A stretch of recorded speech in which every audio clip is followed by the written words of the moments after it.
Okay. You still make the same mistake, you tell her she's like. Hey, everyone. Sorry I'm late. You're No, not she's last. on her way, or do we know anything about her status? She said 2 minutes at nine. Not judging. Yeah, no worries. Okay, No judging. well, it's 12:02, so we will get started. I am calling this meeting to order. This is our special meeting today from 12 to 3. Do you have a motion to establish the agenda as posted? So moved. Second? All in favor of establishing the agenda as posted, please say aye. Aye. All opposed? That is 4-0. And the purpose of today's meeting is to conduct the board's biannual study session pursuant to Board Policy 1002. I remember this being described as a retreat when I first got into the board, and I thought it meant we were gonna go somewhere to a cabin or something. Perfect timing. We're just getting started. Okay, so first we have Board Policy 1800-06, budgeting / financial planning. This is the resolution number 744 to approve the 2025 to 2026 budget. Great. So at the meeting last week, we did the turn by turn or the page by page turn of the budget document itself.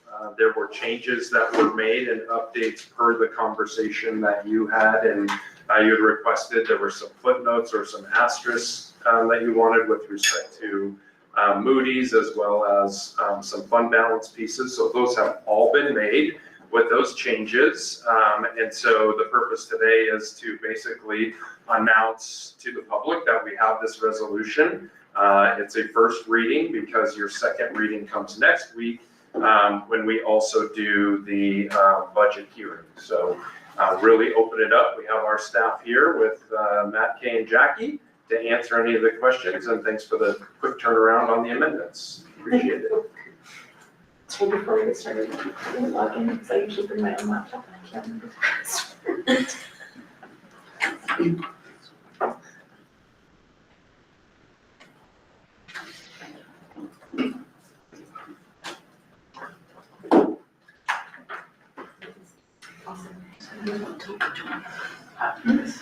Wow. Oh, excellent. For next time. Your current points are approved.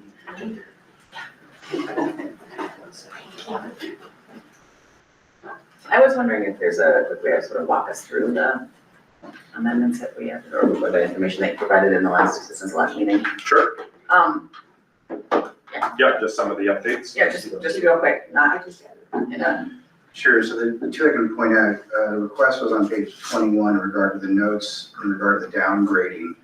I just simply added, it's important to note that in January of 2021, Moody's changed their rating methodology for U.S. public school districts, specifically evaluating student enrollment, debt, and fund balance.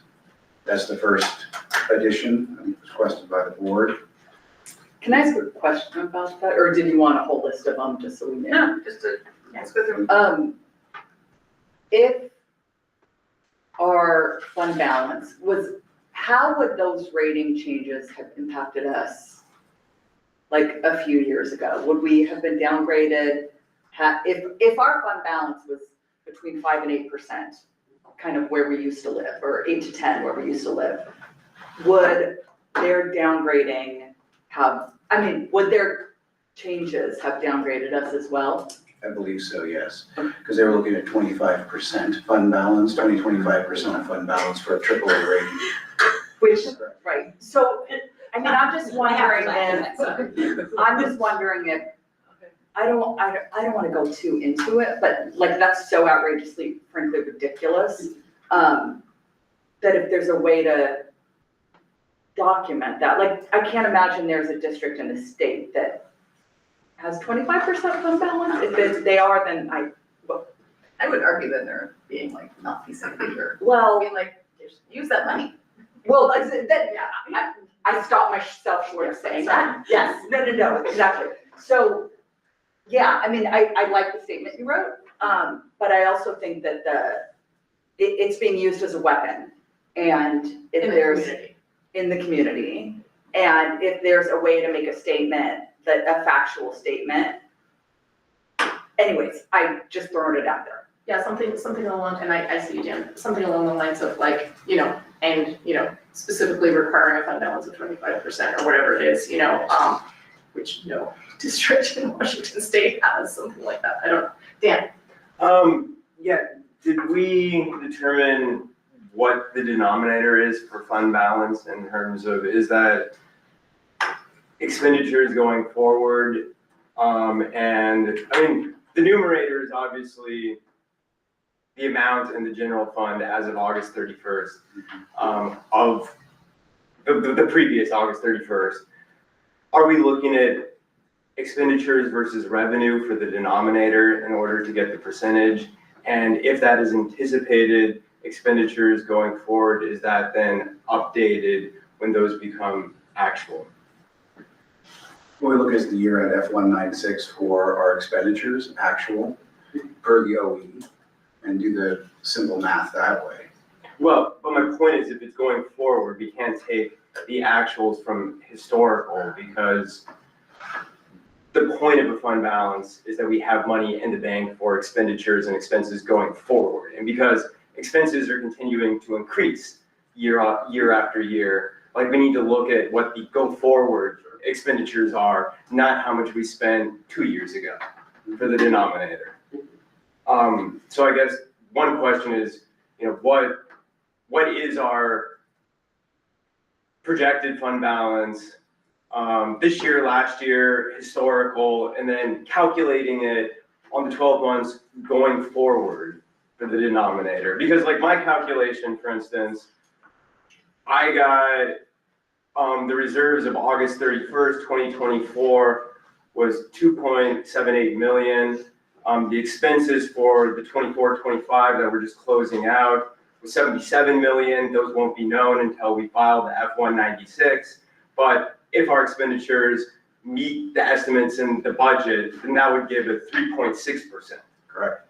But we won't know that until the F196. That's assuming that our expenses don't exceed our budget. It could be less, it could be more, right? So I guess the one where we do know what the fund balance was for the F196 would be going back to August 31st, 2023. We can have an estimate for this year, what it would have been from August 31st, for the 12 months that are just coming up to a close. But I want more precision, since there's a lot of stock put on what the fund balance is, of what the denominator is, how it's calculated, and then updating that as the projections become actual. We could do that throughout the year if that's what you would like, because we build capacity, both on the revenue and expenditure side that we know we won't spend, but it's there just in case if we get a large grant. So when we're looking at the fund balance we're trying to achieve for the next year, I back out some of that capacity that we're not supposed to spend and estimate our year-end balance and try to reach that fund balance. So that 4.5 or 5%, whatever our goal is. So that's what we try, but it changes month to month. So if you'd like to know a projection that we could track throughout the year of our estimated expenditures and estimate our end of year fund balance, we can do that for you if you'd like. Well, what I would like is to know what the number is, not the projections, but the actual fund balance when we have that finalized. And then also how our actual fund balances if compared to our projections. Is that not what we get at the end of the year when the books are closed? Well, what would be help us understand maybe what, or the why you want to know that, or the what, because it might help us to know, maybe even a different way to get you similar information. I'm not sure. Well, I want to know what the fund balance is, and not projections, but what the actual fund balance is. But because it's going as the year unfolds. well, I want to see the actuals, not the projections. So like right now, for instance, again, the year that we're just closing out, it looks like our actual fund reserve, which we won't know until November when we file the F196. but the amount that we had set aside is August 31st of August 31st was about 3.6%. Maybe that'll be more, maybe that'll be less. We won't know until our expenditures for the 12-month going forward close out, right? And then I want to see then comparisons. I've seen, Comparison of what? last year we had that in 25, 26, we would be at perhaps 8%. Or like our projections over the years has said that we will restore our fund balance within a few years after COVID. Those keep slipping over the years, and I keep seeing projections, but what I don't see is how our projections compare to our actuals. And what I haven't heard is a very definitive, this is how we're calculating fund balance, that it's based upon future expenditures, not past revenue or past expenditure, because there's different ways of how you calculate your operating cash reserves. So one, I wanted just a definitive statement of how we're calculating our operating cash reserves, and then how those actual cash reserves look compared to our projections over the years. Right, so I see you, Jenny. I think you're asking for three separate things here, Dan. One is like a very explicit description of how our fund balance is calculated. Like, what is the denominator, like what is the formula that they're using to calculate it? That's one question.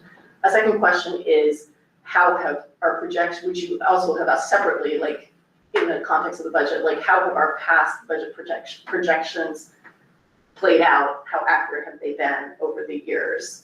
That seems like not too onerous to pull like those numbers and figure out like how accurate those projections have been. But then the third thing is, it sounds to me like you're asking for sort of like a live tracking, monitoring of our fund balance sort of as the year progresses, instead of just hearing about it once a year. Is that correct? Not really, because assuming that we're looking at anticipated future-looking expenditures, those are uncertain until they come to be, right? Because it's in the future by definition, right?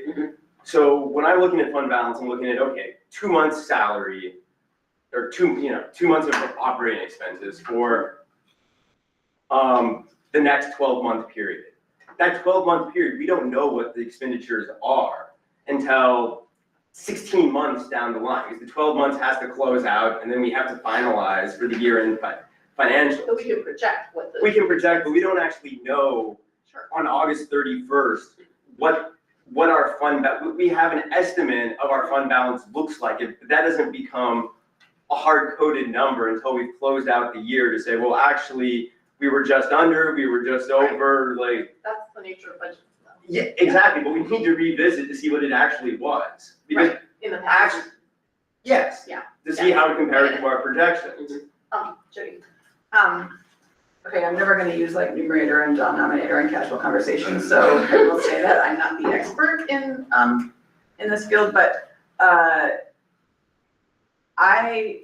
would like just to state, I don't reiterate like the board position or whatever, that we're not tasking additional work unless it's a consensus of the board. So, I don't wanna see a lot of like worrying to do extra budget accounting that is maybe not required by the board as a whole. I think if something is easy to provide the way that you updated it, like, this week for the information we asked for last week, that, that's great, but I don't want to see a lot of like man hours spent sort of redefining how we look at our budget or the budgeting process. I think that, Dan's point, the information that Dan is looking for is interesting, but also I wonder, I guess, where in the line of like implementing policy versus setting policy that is, and if that's something that we can just say, okay, we want to know what the fund balance is doing, and we were tasking the superintendent with keeping his eye on that or whatever. So I just want to make sure that we're in our lane in the spectrum, and that we're not tasking our budget office with a lot of additional reporting that is maybe not, but this may be like outside the realm of normal sort of accounting reporting amounts of what we need to get. Christina, did you? But I know that Fred had it first, so I would like. I'm just bringing this up because visually, we've tried to provide some of that. And so we'll come back to this in a second because we might be able to use this to help maybe illustrate what we do have, what we don't have, and what we could have, so. And I was formulating my thoughts, so that's why it's not completely out yet. I think that I have mixed feelings because I do think that creating extra work is not necessarily, and at the same time, I see what you're saying. And probably what we mentioned last time, that we have to revisit maybe OE7 to clarify the expectations, like it is, we have it like that it is maintained as and what is that, 8%, right? So we are not there, and we have been non-compliant when we get into that portion of the year, because this is an expectation that we're not meeting, it is not there. So maybe I think we do have to have a plan to see how we're gonna get there. It's gonna be tough conversation, and money conversation always, it is tough. But we need to figure out a way to get there, and I think that either we have to talk about OE7 in this agenda, or maybe, because that's pretty much, I think, because there's some analysis that needs to happen to make this 8% balance work. Sure, although I think there's a difference of like intentionally being out of compliance because we went through a particular set of financial circumstances, and we have a plan, they have a plan to get us back to that level eventually, to get over 8% eventually, and you know, we chose to do it a little slower and not, you know, gut our programs and our staff and like impact children. So like, I think, I don't see this as like a failure on the district's part. It's like we're pursuing a plan, they're keeping us updated on it. Before we go back to you, Dan, Fred, do you want to just like walk us through the monthly Can fund I just balance? mention Sure, something yeah. about, because although I agree that is the plan, but at the same time, it is not transparent, the plan, because it says that by August 31st, and that's what OE7, it doesn't say a date or anything. So for the community, we are absolutely not compliant, it's not transparent. The But we plan- talked about this at the meeting. I know, How is it not transparent? what I'm saying is that you're saying that there's a plan, but in the OE7 says that every August, by 31st, we have to maintain an 8%. And that it is, what I'm saying is that the wording is saying that we have to achieve this. So either we do an analysis on how we're gonna make this and make it doable, or we change the wording to make sure that that is clear, that we are in the process.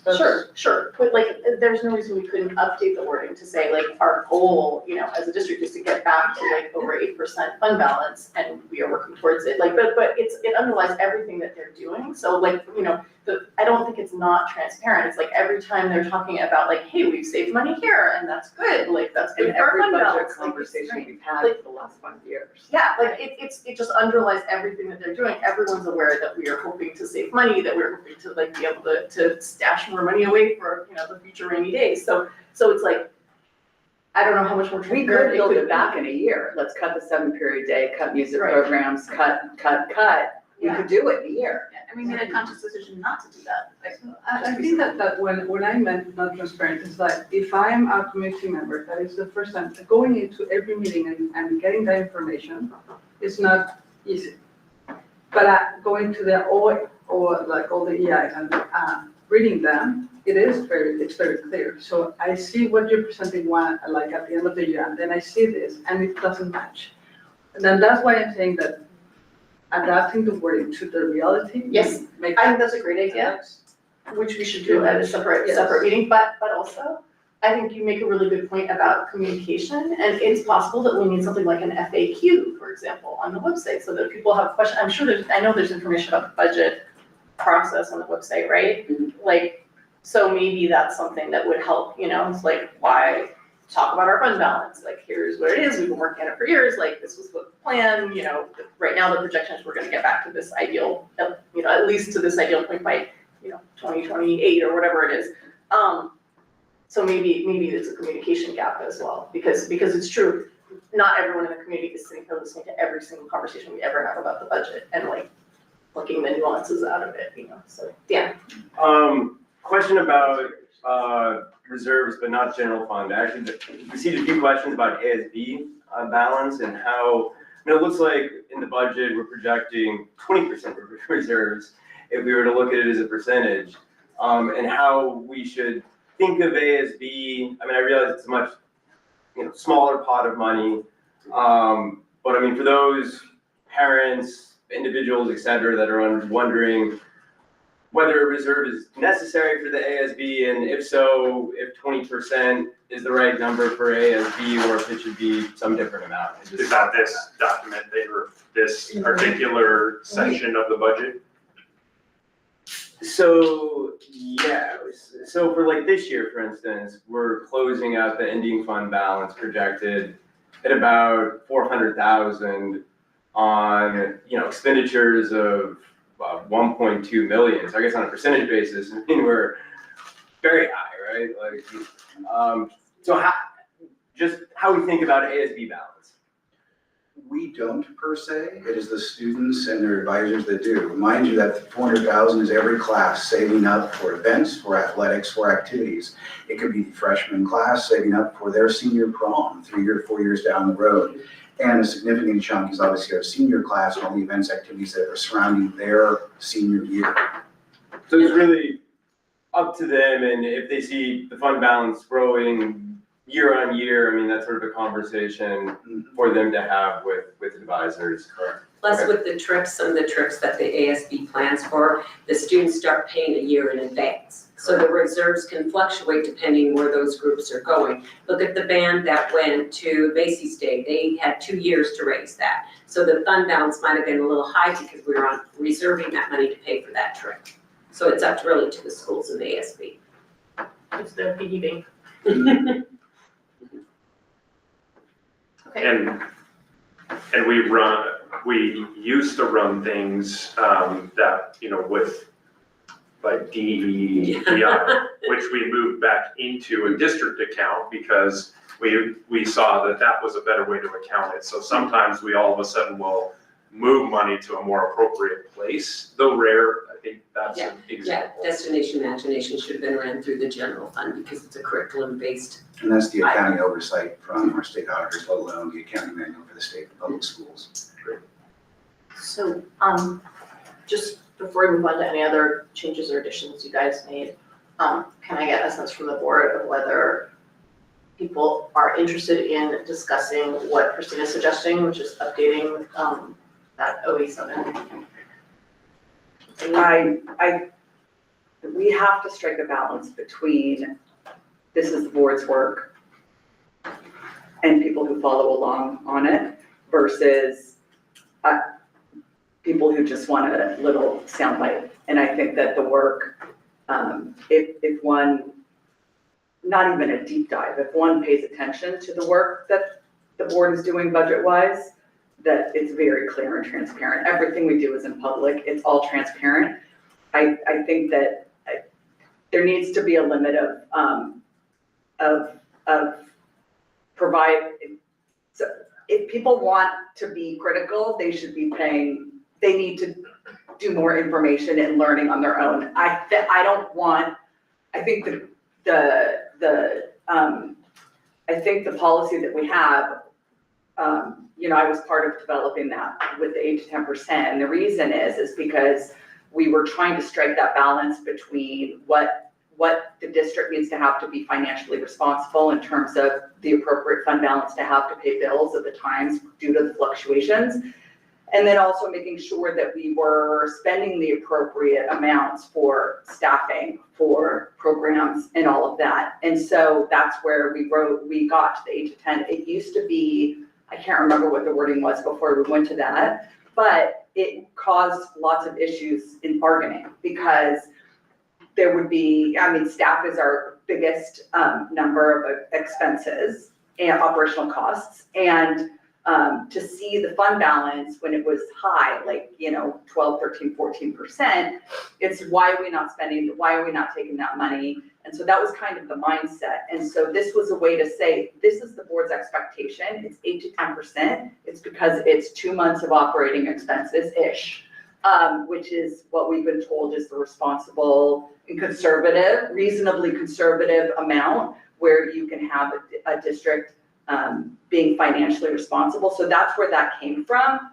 I have not heard in terms of, for people who want to drop in and criticize, like, that's not a reason to change this really sound financial decision. I'm happy to talk to people about it. We talk about it every time we talk about the budget of why the fund balance is where it is. We've acknowledged, it used to bug me in the beginning when we weren't in compliance to actually find non-compliance. I actually argued against it because the board made the decision to go into the fund balance because it was the rainy day COVID stuff. But recognizing it is non-compliance, but non-compliance doesn't mean irresponsible. Non-compliance means this is the board's expectation is that the fund balance be at 8 to 10% for all of these reasons we talk about constantly. I think it would be irresponsible to change it. I think, and then we know that there's yearly fluctuations. If the new board or whatever board changes its budget priorities and wants to go and do it in a year and cut, knowing that it would cut all these things, that's a choice that a board can make. But I'm actually looking at it right now, and I think it covers this situation because so in OE7, like number 5 is like maintain annual budget reserves of at least 8% with a target of 10% for the prior fiscal year ended as of August 31st, blah, blah, blah. Number 6, regularly inform the board while the fund balance is below 5% and how it is being rebuilt. This is happening. Once above 5%, the superintendent will require board approval to spend below the 5% fund balance floor. So that covers, I think, people's questions, right? So as far as I'm concerned. I'm just gonna add 3 things kind of maybe for context around your conversation. One is the document that's coming around is exactly what you had just read out of their director, Tucker. And it kind of gives a little bit of a historical look at fund balance, which I think might help as we understand what the conversation looks like. And so with that, actually, let me turn this over to my so what the finance team has put together here is just a quick look at where was fund balance in 1920, where was fund balance in 2021, and then where was fund balance in 21-22. The line then marks when I became superintendent, and then we brought in Director Sullivan and other members of the team. And so for the past 2 years, then that's where you see the 22-23 fund balance, as well as the 23-24 fund balance, because I think you wanted to see estimates versus actuals, at least in those points in time.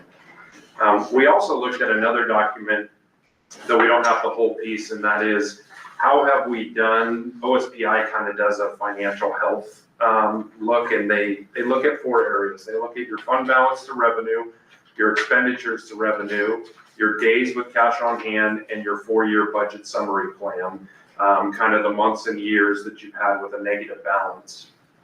If we go back to this same kind of period of time, starting with 2020, 2021, our score was a 1.9 out of 4.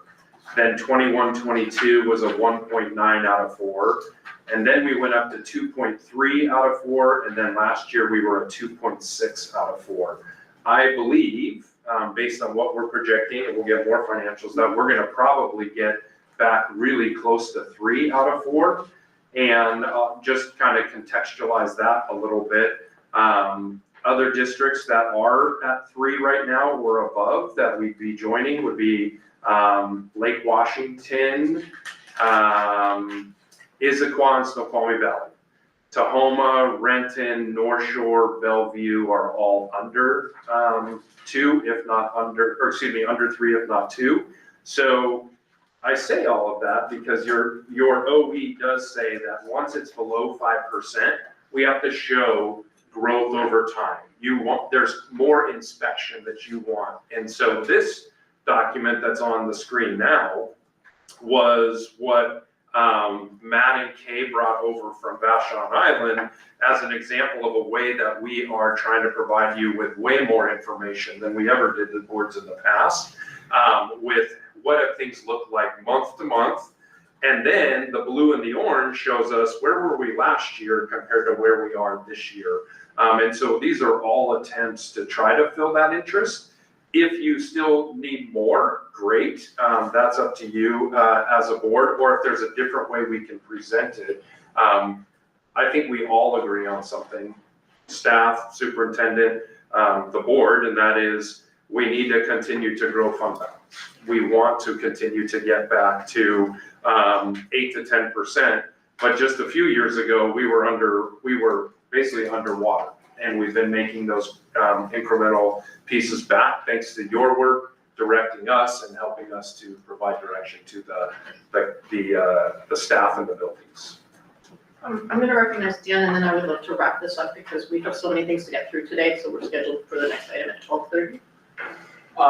Yeah, I'm just gonna say that we'll have to follow up, for sort of the calculation of the fund balance, because it does look like the way that I'm thinking about it, which is go forward, expenditures, is not how it's being calculated in terms of the denominator. Yep. And I think that is, it was something for the board to decide, but I think it's the most sensical, Yep. is the 12-month going forward anticipated, like, expenditures. And what might be helpful for that, Director Glowis, is if you can just send me the kind of the white paper memo that you want on that, I'll put it into a board update, give it to everyone, we'll take a look at that too, and then we'll all kind of see where it is, and then I can ask questions to that. Okay, because I'm not following what you're looking for either, so that would be helpful. Great. Thank you.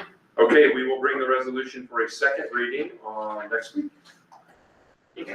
Did we hit all the changes? Yeah, is there anything else? Were there any more changes? Just the finance. Um, The other thing. Director Ronzer, can you pull up page 23? Yes. It's the asterisk for the fund balance on 23. Myself and Director Adams, we put in the general fund, any fund balance estimate reflects built-in capacity for revenue of FTE over the budgeted amount of $38.50 for the fund balance. Yep, that's it. Thank you. I understand that. Is that gonna be explanatory to? I get it, but I also get the budget and why. Yeah. Although, why don't we just, rather than the footnote, why aren't we just increasing revenues by, like, I mean, why the footnote versus just make it so Because beginning balance we plus don't hit revenues enrollment, minus then expenditures equals ending fund balance? if we don't get enrollment, then. I understand that, I mean, there's a lot of contingencies built in to a budget, it's just, I think our biggest contingency built in is enrollment, and that's where we have the margins and the flexibility. If we have a student come in to the district that we didn't anticipate, and they move in and we need to provide a level of support, having those margins already there then allows us to make those adjustments on the fly while also maintaining the fund balance. So it's more around to provide that, I guess, the flexibility to make all the changes we have to over 12 months. Is there a different way to say that, maybe? I think that's the best way to say it. Having it in the capacity on both sides gives you more flexibility. And it's nice to show a balanced budget. If you show exceeding revenues, some groups might think that we're not spending the money where we should. We have a line in the budget right now for reserves. I have an expenditure off to the side just for reserves, just to make sure that it is not spent. If by some chance, with Fred's approval, Dr. Rundall and yours, if something comes up and we have to dip into that, we would let you know and you get approval. That way we have control over reserves, if we can build the reserves that way. but we haven't, as a board, restricted any funds, correctly? Correct? We have not, correct. I mean, so when you're saying, Not restricted, it's just a Informal. budgeted line. so, It's a but budgeted informal, line. there's been no Correct. board No. action. No, but this is a way for us to save. We have to be able to save. Well, I think it's We're a pretty saying we're black trying and to build white thing. fund balance. If we're not restricting money, then how do we build a fund balance? Well, I mean, there is actual restriction, which is, I think, a separate accounting, Yeah, I mean, it's a resolution, I shouldn't just say it's restricted, it's a reserve. I mean, we could, I would be all for it, but we have not.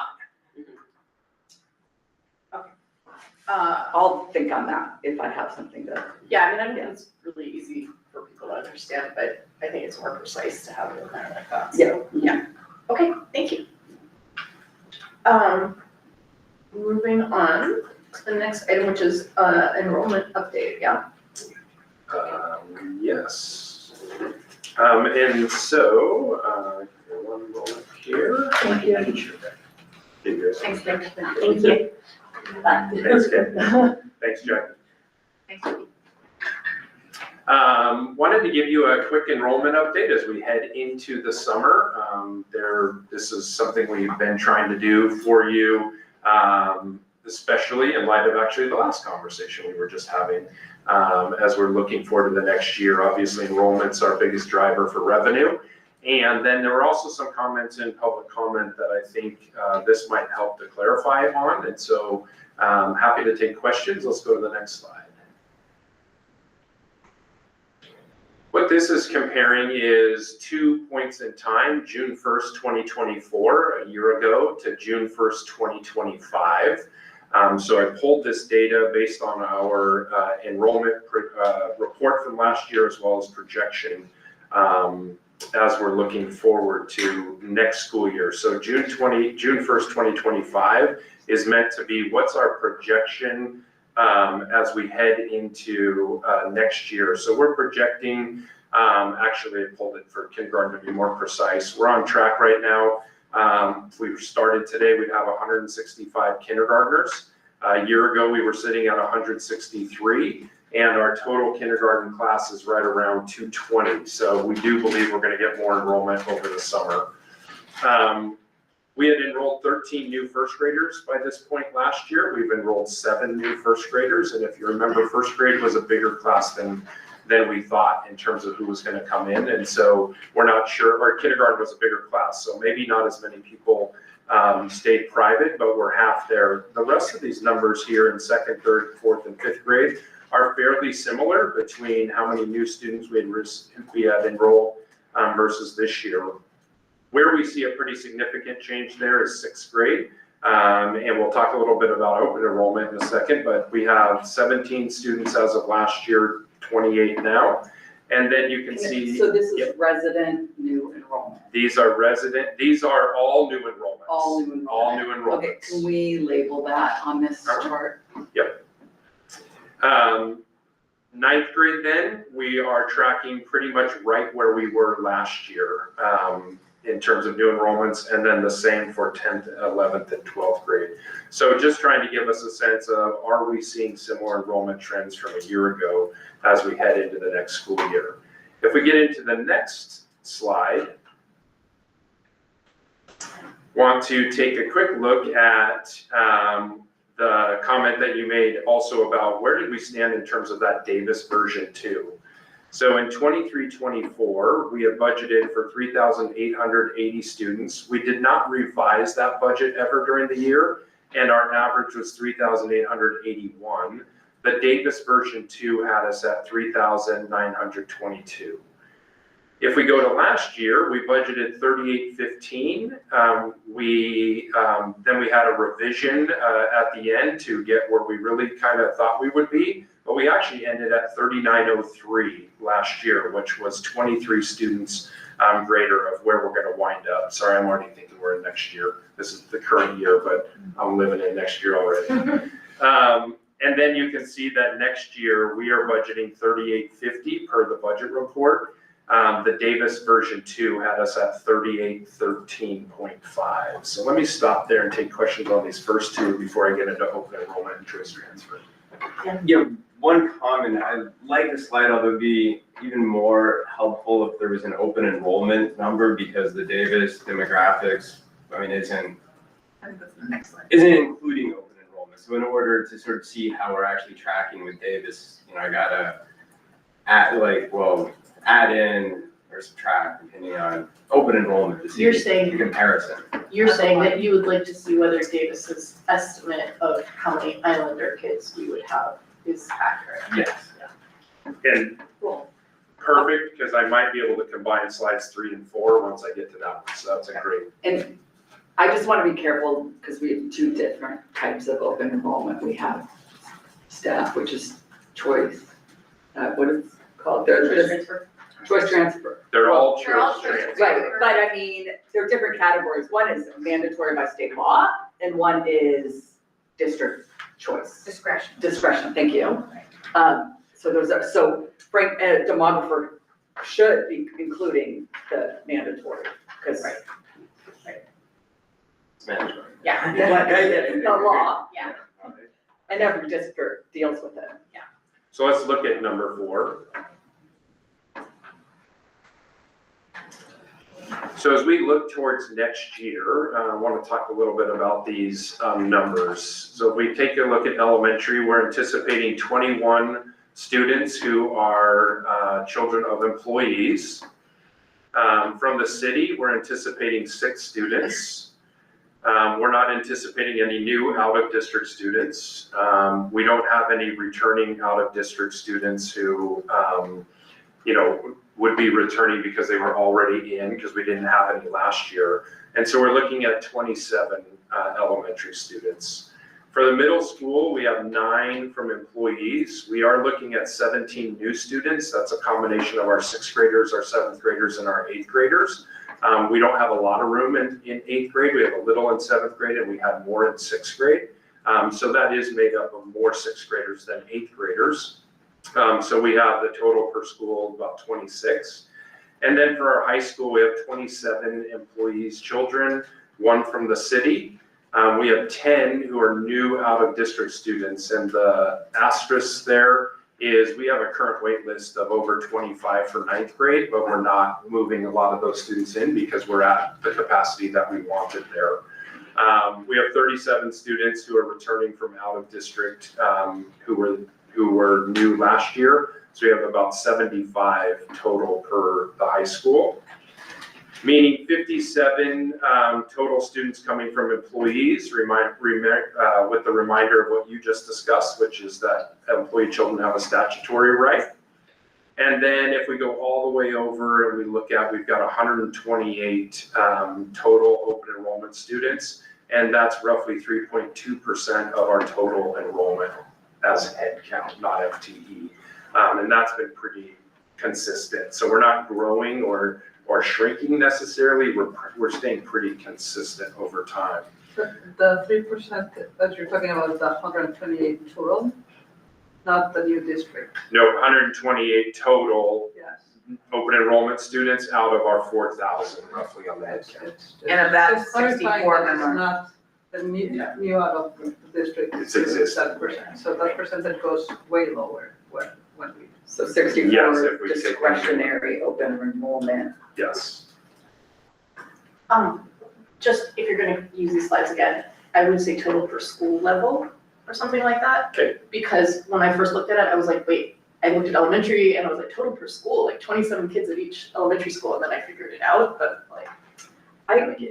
I would also like to see, I appreciate getting the employee numbers, but they're just, I mean, they're mandatory and we want them. But so it's just, I mean, in terms of, like, we're looking at 2 different things. And so whether it's different colors or like to show mandatory versus discretionary, that, because there's no discussion to be had with regards to, I just don't want to see them lumped together because they're, Right. do you see what I'm I don't saying? want it's gonna be like, oh, there's 128 open enrollment students. Right. When there's 64. Right. Right. Discretionary, right, Right, because we're not discussing, I mean, we welcome our, I mean, we And welcome those- everybody, but we welcome our, Yeah. our, And also, before we reopened open enrollment, it's not like we were referring to staff children as open enrollment. You know what I'm saying? Right, It's like, right, this child is attending this school because his mom works for the district, right? So- Yeah, I wonder if there's a different language we can use or just break it out into, or just take it out. Well, really, it's like, employee and, district and city children, like district and city employee children versus open enrollment children. Because when it's people not- make it's the not the same bucket argument, at all. you're taking, I don't wanna see people making the argument, because it's misleading. It is maybe factually correct, but misleading, with to say 128 open enrollment students. Yeah, No, I it's agree. not 128 open enrollment students, because 64 of them have a statutory right to be here. I haven't typically seen that to be a problem because they usually just make a number up and say, oh, there's 500 open enrollment. Well, it's making it up, but it's cherry picking Yeah, numbers, and one can do that. That we need to be clear in what we're Yeah, I agree. putting out there. Erin has her hand up. Yeah, I just want to be clear that the city employees fall in a different bucket. That's a decision under policy, and I'm not, it's not statutorily required, but it's something that we, or the Yeah. board felt, and there's a lot of discussion that was appropriate, that the city staff are part of our community, so that was a choice that the board made under policy, so there's no statutory link there.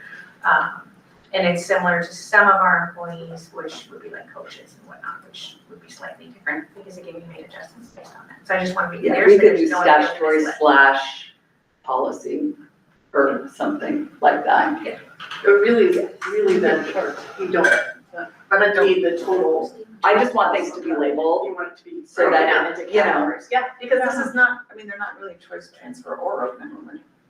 They technically are. Already They are technically, If but, that's how the They have to statute's be written, right, but, yeah. because You we have to get their release- state apportionment dollars, their home district does not. I think the Yeah. interest is you want to make sure we're separating out the ones that we're choosing to have enroll in the school district who are out of district, that are choice transfers versus those who are MISD employees or city employees. Right, versus, And keeping those two separate and being very clear on that. versus those who are enrolled by virtue of their parents' employment. Great. Dan has Oh, a, sorry. Although one, like, just quick comment that I did find interesting, so I actually like seeing the breakout for employees, I mean, small numbers, but for like the city, you see, maybe there's younger workers, I don't know. But of the very small sample size, they have disproportionately elementary students. Whereas considering that there's 13 grades if you include kindergarten, when it comes to district employees, it's weighted towards the high school. Which maybe says that, like, I mean, just the average employee is older and later in life compared to the city it's counterpart. not really weighted toward the high school, it's really more like there's a dip. There's like lots of elementary students and then fewer, half the number of middle school students, and then you go up again to the. I wanna see them, but when Yeah. when future boards decide year to year based on recommendations of, are we gonna open enrollment? Are we gonna open enrollment? That was actually correct. City employee at least is not up for discussion. Yeah, no, That's all. but I think it's interesting to see, like, oh, like, Yeah, they're yeah. putting elementary students, Right. maybe like even, longer sort of. Right. Right. Groups that will be here for a while, right? I mean, Sure, right. And then the last slide is just a look at elementary enrollment. And, I think this is the place where people look and wonder about class size quite a bit. Now, these numbers in kindergarten are going to change, and so I want to be really clear about that. But right now, if we were to start tomorrow, we would have average class sizes of 16.5, and that's because we haven't reduced the number of teachers in kindergarten. We still believe we're going to hit our target, so that will get closer. But in first grade, you can see that our average class size is going to be just up slightly compared to this year. The rest of our grade levels there in second, third, and fourth, we're going to be at or below the current numbers, and then we'll be slightly up again in fifth grade. And I think this is important because we've been saying that we didn't want reductions to be negatively impacting the classes, and we've worked really hard to maintain similar class sizes. And so I just wanted to give you a sense of what we've been doing and how does it show up in our schools for how we're trying to keep reductions from impacting our students. That's helpful to see. Thank you. So that's a quick enrollment update. I will make changes to that and then repost this. I think those are some great suggestions. Would it, I know you were trying to streamline, I'm looking at the slide number 4. For middle school and high school with our new out-of-district students, would it help to list the numbers per grade? Or, oh, that's gonna identify I on the started to end. get Never really mind. small on the ends. That was great, thank you so much. We're just running like a few minutes behind. Does anybody need a super quick break before we do our next thing, which is the parent square? It actually might be great to do a quick break, because it'll allow, I'd love to schedule. Andrew just wants to Okay, go we're not through. trying to idle everyone. Yep. Like 3-minute break. Yep. 5-minute break.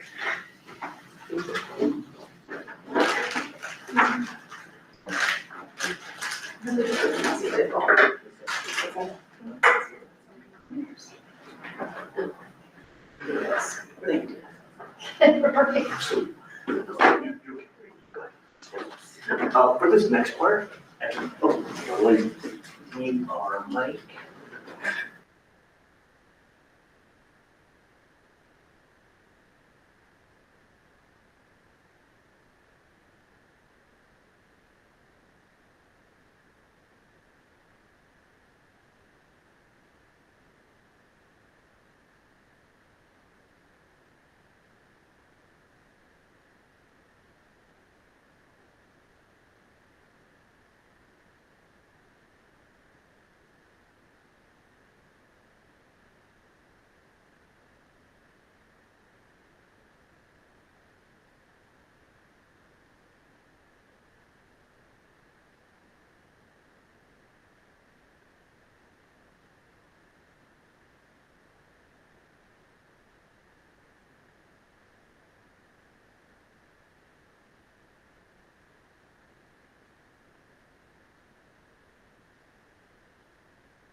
overall communication with their families.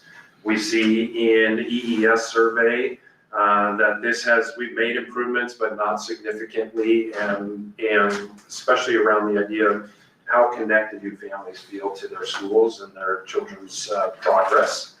And so we've also noticed that we have so many different ways that we communicate or ask families to communicate with us, whether or not you have a student who is in band, and then they might also be on the soccer team, and then they might also be in a club, and we're using all these different apps, and it's really hard to manage. Not to mention, then we ask you to pay with InTouch in one area, and then we ask you to pay in a different thing. So we are consolidating a lot of things, and one of those areas is really looking at Parent Square. Both Ian and Andres have been in conversations with neighboring districts. We have some staff members whose kids are in some of those districts who have also been inquiring about, is this something we should be moving to? Both Ian and Andres, and though this is not the reason we chose Parent Square, are both in a district where Parent Square is also used. They get it from the parent side. I forgot, Nova, you are too. So with that, appreciate all the hard work, and we're ready to learn. And just to add to that, Fred, I mean, I know we've talked about trying to standardize along with some of our surrounding school districts. We think about, support there. Many surrounding school districts, Issaquah, Snoqualmie Valley, Lake Washington School District also utilize Parent Square. And a lot of those districts also are implementing cumulative. And so when we were working with them on some of the challenges within cumulative, they were able to solve some of those challenges with Parent Square. So that's part of this discussion.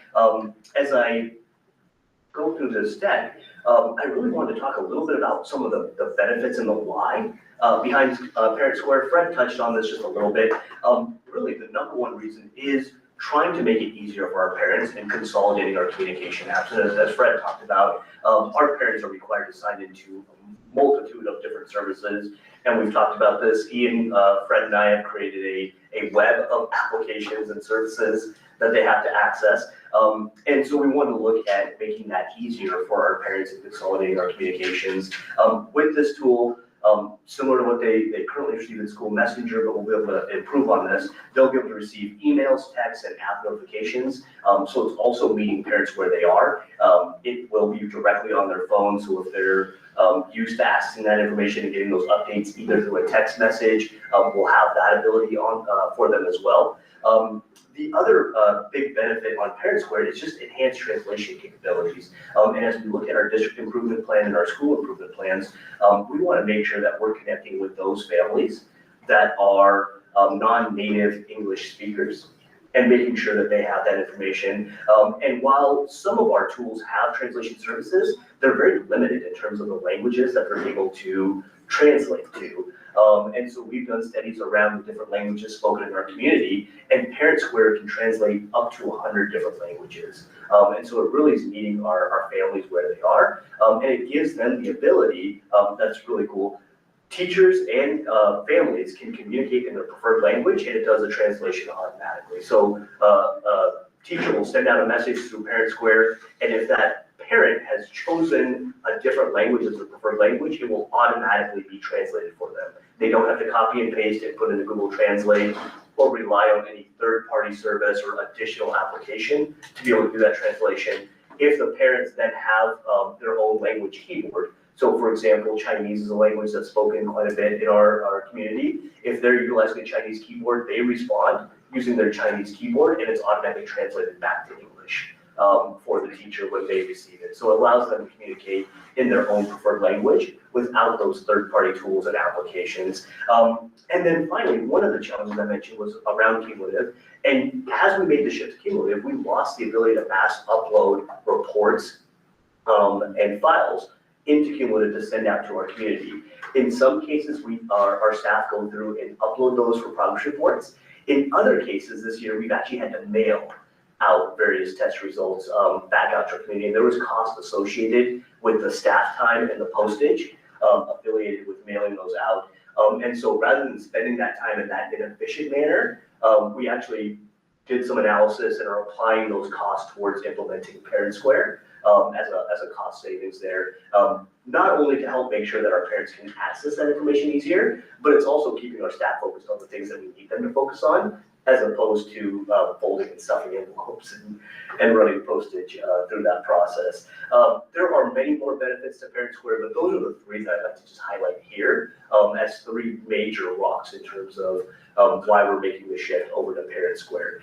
Again, I talked about this, there's just multiple ways to communicate with families, so meeting them where they are. We have had parents request being able to just receive those texts and be able to communicate in real time with district staff. Right now, we've had to, because of public records, tell staff to refrain from using text message as a way to communicate with our families, because there isn't a great way to archive that on personal messages, and our staff also don't want to expose themselves to receiving text messages at all hours of the day. So Parent Square gives them a district-approved method, similar to what we see in Remind, in order to communicate with families that way. And then also with just native iOS and Android apps. So if they don't want to necessarily receive a text message, it also gives a push notification to their phone if they have the app installed, which you'll see here shortly. We've already gone through this process, but for our staff, they'll be signing in with their Google accounts. And so it's a little bit simpler for them to sign in. Ian and I talked a little bit about our implementation plan, and what we're currently planning on doing is, I think it's June 30th is the Friday at the end of this month. We will actually send an email invitation out to our community along with information on how to get signed up for Parent Square. We're gonna start that on June 30th. And then every Monday through the month of July, we're gonna send out a tech tip. Just another reason on why Parent Square is good, along with a reminder to get signed up. Our official launch date is August, the beginning of August. And so by the time they get to August, they'll have received the invitation. We're doing it on June 30th, and I think July 18th might be the other Monday. So we're gonna send 2 invitations out in July, along with a weekly sort of tech tip reminder. We will continue that in August as well, so we'll send a reminder. That might be August 18th. That's the week that we have the back to school day at all of our schools. And so we're gonna coordinate and communicate with our staff to have staff tables. So as they come through the building, there'll be a Parent Square table to help make sure that if they have any problems getting signed into Parent Square, we will have staff on hand to be able to help them, or parent volunteers to be able to help them get signed into Parent Square, with the hope that at least everyone that wants to access the app can install the app before the start of school. It is not required to install the app on your phone. If you don't have the app on your phone, you will still receive the messages. It'll just be through email. Will you be able to track like what percentage of families have? Yes, it has great analytics that show overall number of app users, number of registered users, number of confirmed users. And as we've talked to some surrounding districts, they've been able to demonstrate that to us. And we've talked to them about how they've done their rollout to help encourage users for signing up. And so we have some good things there. But yes, there are analytics that show, as well as once we send out posts, there's also analytics that show the amount of interaction or response or other aspects. And answer to your question directly, using Snoqualmie Valley, who we recently met with, they were able to tell us they had 63% of their families using the app and 98% getting messages through the platform via email. So they had 63 at the app, and the other percentage, 98, was just email. They felt that was a very good number for them. Is there a student component to this? And if you're gonna get to that later on, I'm thinking mostly high schoolers who wanna communicate with the parent community too, and Yes, so there is a student portion to this. It's called Student Square, and we have implemented it for our 6th through 12th grade students. It's been primarily in our 9th through 12th grade where we have collected student cell phone numbers. And that's been primarily because of our emergency management communications. With the high school being open campus, there was concern that if they go into a lockdown or modified lockdown while students are either between campuses or off campuses, we wanted them to know not to come back to campus and to flee through that process. And so we were using School Messenger in that method. Where So here's my example is, because I have a district email, my daughter, when she was a student on Schoology, could email when it was limited to, because it's limited to internal, she could CC me if she was emailing a teacher and wanted me to know at the same time. But you can't, and then you can do that on personal emails, but the teacher can't then respond where the parent can then see it. So is there a component of this that Okay, Yes, so that functionality is in there. With Parent Square, the way that we are advertising this is for parent or from staff to student communications, we are staying with our learning management solutions. So if it's truly just messages out to the classroom or individually around assignments, that would still be through Schoology. That's what our students are used to. We want to keep that process in place. Anytime that a parent is the intended audience, that's where we want to look at Parent Square. But with the Student Square component, they can include both the parent and the student in the post as well. And you can see those replies in that group conversation. I have a Does question. that answer your question? yeah, I have a question. So first of all, I love Parent Square. I believe they had a kind of customized version of it at Open Window School where my daughter went to kindergarten, and I was just a huge fan, and it has been around since 2011, so they've had a chance to work out a lot of the bugs, which is not always true with apps and kind of like new ways of communicating, so huge fan. I'm looking at the homepage, and on the calendar, I see that they list board meetings, which is great, but nothing happens if you click on the board meeting link. It would be amazing if that would go to our agenda. So right now, that calendar is just an RSS feed, so it's just importing from the calendar on our website Okay, to keep it up to date in there. So I'll ask them about functionality about. it would just be neat, because it looks like you can To click click on on it, those but events. you can't actually, but it would be kind of a neat extra way for people to know what's going on. The nice thing about that is, for our, and again, anytime that there were parents on the audience. Right, Is, where we're having, those calendar events. Yeah. But our staff would be able to put in events for their classes, Right. where, let's say it's parent-teacher conference. Right. For example, they can put that directly into Yeah. that calendar, so that as parents go to Parent Square, See, they will see that directly in their courses, if they're not going to the website or seeing other communications. I was just gonna say, it also could be a place, and sorry, I keep forgetting what it's called, but it also could be a place where we, link to like the board report. It's not the board buzz anymore, but the former, the publication formerly known as the board buzz. Kind of another neat way to involve people, so, yeah.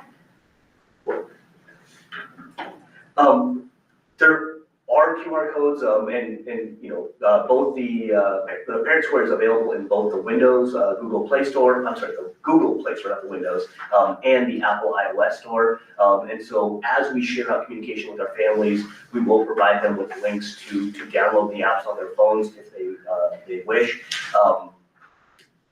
Now that we're logged in, we'll kind of get into some of the functionality and what Parent Square does. This is just an example, but just wanted to kind of show this here.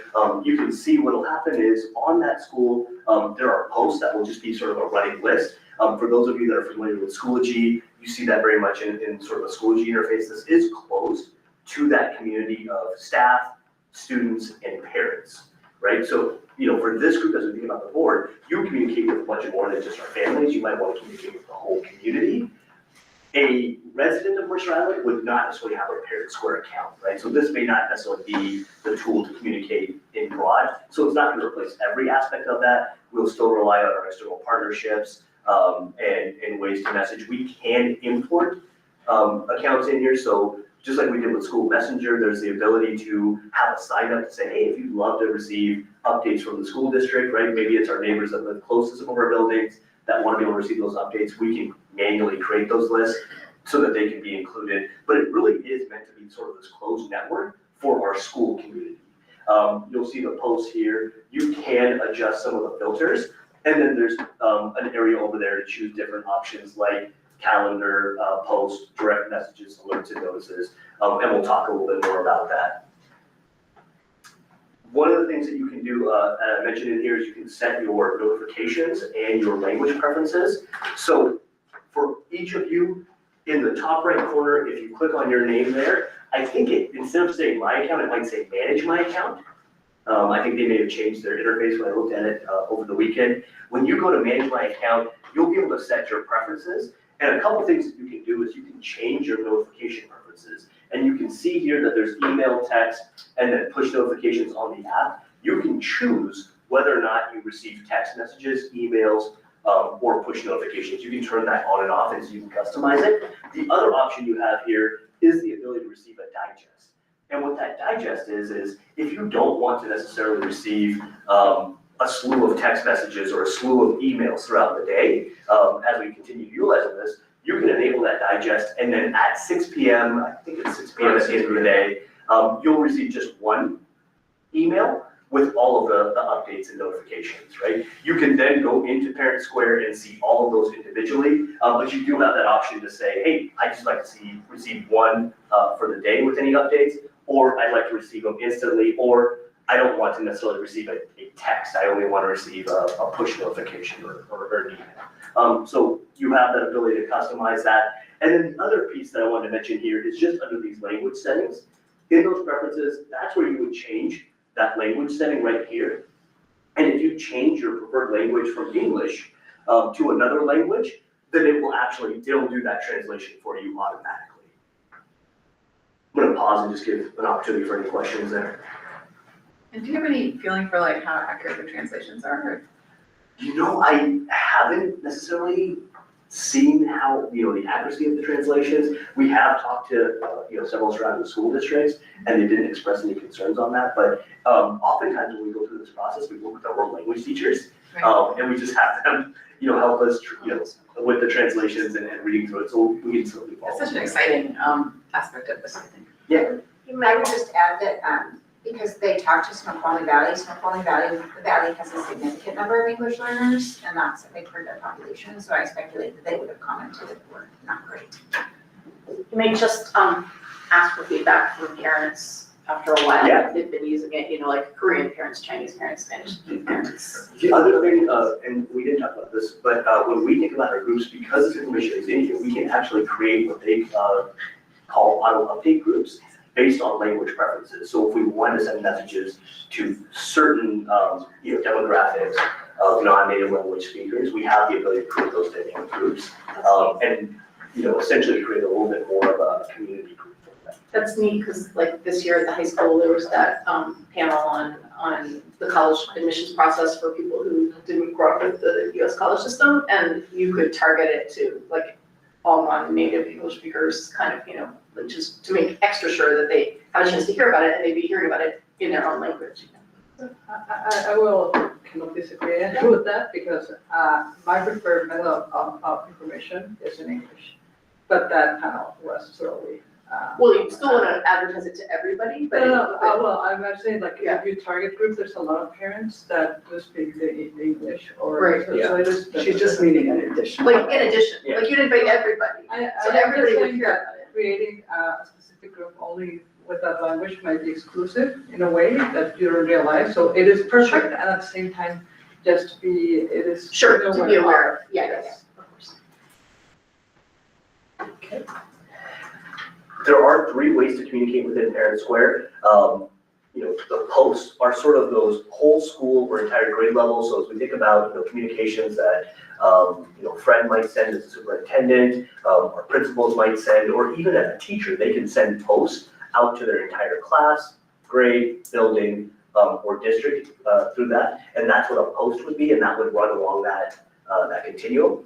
Posts would go out to everyone that's included within that group. And then you have the ability to allow, comments, or, individual replies on that. If they reply to a post, it only goes back to the author. So it's not an open forum where if, for example, we're gonna look a little bit earlier at how the board might utilize this to help promote, various board activities, or upcoming updates. You can send out a post and enable comments, and individuals could then reply back on that individual post, but it would not be a public forum like you see on, perhaps Facebook or Nextdoor, where everyone can see that reply. It would just go back to the board, and you would then be engaging in an individual conversation with them, similar to what we do with the board at michiganschools.org, or board feedback in that piece. There is the ability to also send direct messages. So for a teacher, for an individual, if they wanted to send a message to an individual, they don't have to necessarily create a group for that. They could just send direct messages. Direct messages can go to a group through that, so you do have that ability as well. And then alerts are more of those emergency communications, or late starts, other things like that that we might be sending. So there's 3 different ways that you message within Parent Square. Can I add one thing with alerts? There's 2 types of alerts. There's an urgent alert and a safe alert. And so they're both override all messages. So if you set up your system to not get a certain type of message, or at a certain time, the urgent alert or safe alert will override that. So if it's a snow delay, the the families will get it, but in talking to Snoqualmie about how they used it, they said they use urgent alerts for anything that involves police activity. And they use safe alerts for anything that involves like school delays or bus delays or closures, like that. So it's something we've discussed on how to use the different alerts. I just wanted to make sure you knew that there were two types. Again, as we think about this training out here, we just want to continue to provide information on terms, on what the difference is between a post versus a direct message. So there's a few duplicate slides that just provide some examples. But here's where, someone might use a field trip, update as a post. Sharing everyday activities is a great way to use posts. In here, when you send a post, we have training materials on here, going through this process, but as I get through this piece, we'll actually go in and we'll have you guys send posts or direct messages to the groups that we've created there. There's also the ability to send a direct message, which is more of a real-time chat, where you can send an individual message. A teacher can send an individual message to a parent. It would come through as a text. They can actually respond as if it was a text in there and have that more common communication that we see, nowadays. And it would still be archived and going through the district approved process there, and still provide those translation services. And so again, that's the direct messaging, and just some examples of what that looks like on the phone. So it does look very similar to the text messaging piece, which some of our staff have been requesting. And you can send those direct messages to a group as well through that process. And of course, some training videos and materials that we provide there. And then as Ian mentioned, the ability to send those alerts and the smart alerts as well as the urgent alerts. So I'm going to pause there. And at this point, I'm actually going to go into our Parent Square interface. I believe all of you have been made members of a school board group.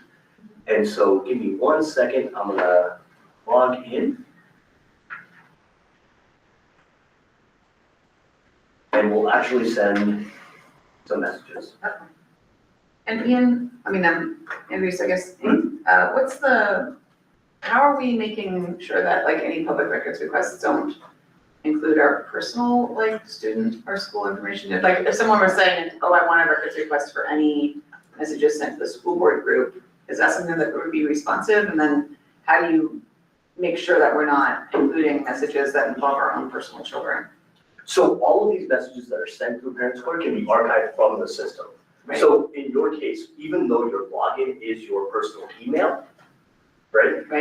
We will be able to pull all of those without having access to your personal email because the posts are included within the Parent Square interface. And but then they won't send to the school board group, so unless you're sending a message to the school board group about your child. it's Okay. not gonna- And you'll see this, your information is actually hidden in the back end. Okay. So people are not seeing your personal cell phone number and your personal email and, those aspects of it. And if someone was like, oh, I want every email sent over Parent Square. I mean, they do that right now with our email system. Yeah, but then it wouldn't include any email that was me emailing one of Oliver's teachers, for example. So if you're emailing Oliver's teachers, if you're messaging Oliver's teacher through Parent Square, right, that is a district record. Okay, yeah. Yeah, so there's a couple of questions here. So one, and it happens now anyway with various staff and what have you. For example, I am both a staff member and a parent, so I will email teachers from my personal email about my students. And even if they ask for every email involving Erin Battersby, let's assume that was the request, those are responsive in that it's Erin Battersby, but they are withheld under FERPA because it's protected under FERPA. So they're not something that someone can get. So if your concern is that, and sometimes people make a mistake, and especially staff will send me something about my student was in the principal's office or whatever it happened to be, and they just populate with my work email, and that is still, it's not agency business within the scope of my job is my role as a parent, so that's protected under FERPA. So if that is your question, if people are going to get information about their individual students as board members, no, they are in fact records, so we keep, our emails are all kept according to the appropriate retention schedule, but the ability of people to get them in response to a public records request is sort of tempered by various privacy laws protecting student rights. And if we emailed it, if we just straight up old fashioned emailed a teacher from our personal email to their school account, then it's still a public, it's a record still, right? It's still So a the same record, thing. but it's not a record that can be requested under public records. This is about you and your. Right, but I mean like now, it's not any less private than it would be to be like if we're emailing someone's school account It's the now. same result, yeah. Thank you. Okay, so all of you are probably at a similar interface on Parent Square here. Over on the left-hand side, you'll see the ability under this communicate menu here to send a post or a message or an alert. I'm gonna have you start with just well, we can start with a post. If you click post, you'll see this button to create a new post over here. And on your phone, Are we supposed to do this on our phone or our computer? you can do it on your phone or your interface. The ability is there both ways. I'll go ahead and open up my phone interface, just in case you have questions about that interface, but give me 1 second. For Charlotte School District. So if you're on your phone, there's a plus sign in the top right corner. And if you hit that plus sign, you'll have the ability to create a post.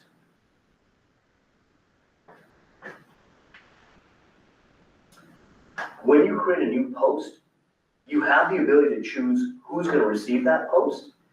And because we're up at the district level for this particular group, you'll see all the buildings, but if you scroll down, you will see 2 different school board groups. You should see MISD School Board, and then there's another group that I titled called School Board -test do not use. I'll explain the difference with those in just a little bit. The school board group, if I come back here,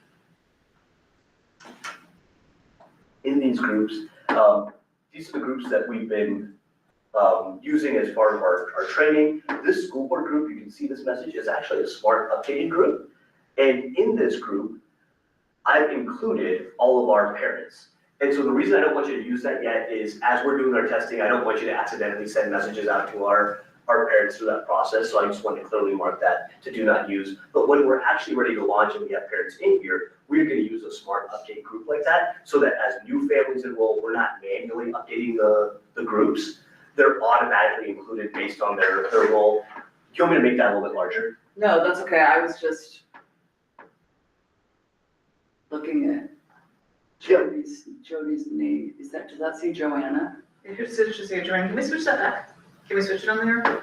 Like, it's just because I'm registered on my legal name? Gotcha. That's pulling from our Skyward supervision system. So as Dan mentioned earlier about the phone numbers, we'll update that all in the student information system. So just let us know of any changes you want to make, and we'll make sure that we get that in. But yeah, that's what we. My government name. We Got it. Okay, I was like, is that a mistake? Obviously not, that's my Yeah, government. it did throw us off a little bit when we were looking for the account. So I just maybe jumped the gun and sent a test message, and it, not to the one that says do not use to the other one. Yeah. And, I got notified both by the app and as a text message, like duplicate, so should I turn So on? in the notifications, you'll see that there's a text message and there's the app. You can choose one or the other if you prefer, or you can receive both. I will say, Ian and I are both in the Auburn School District, and they're utilizing these for attendance messages as well. And I always laugh because I do, in those attendance messages, I get a push notification, I get a text message, I get an email. I think I even get a phone call. Oh my gosh, shit. All right, I got it. So you can adjust those based on your preferences, or you can receive that digest as well. So you mentioned that you did send a post to the MISD School Board. Yes. And so if I open up the MISD School Board, you can see here that this is your post, this is a test, it was sent by Maggie Tai 3 minutes ago, and all of you should have received that update and that post. Right? I see here that 2 people have appreciated the post. Appreciate.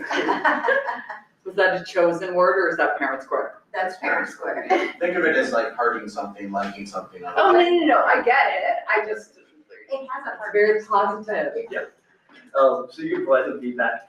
By default, comments are disabled on posts because again, they're meant to be that sort of whole class or whole group update.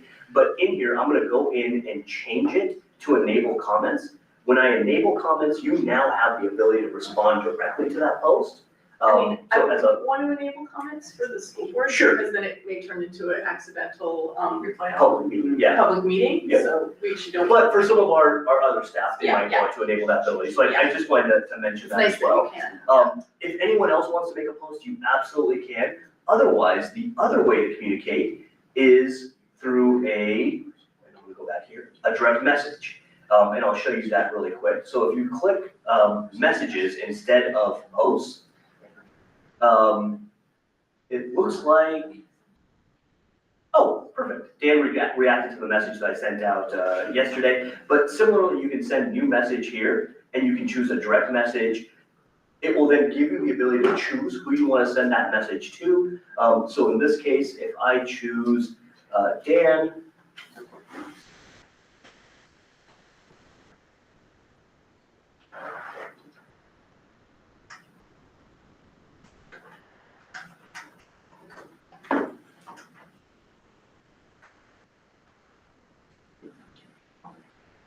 that message will only go to Dan, and then we're engaging in a one-to-one. He'll receive that as a push notification as well as a text. He can respond by text message on his phone, and I, as a staff member, will receive that here in Parent Square.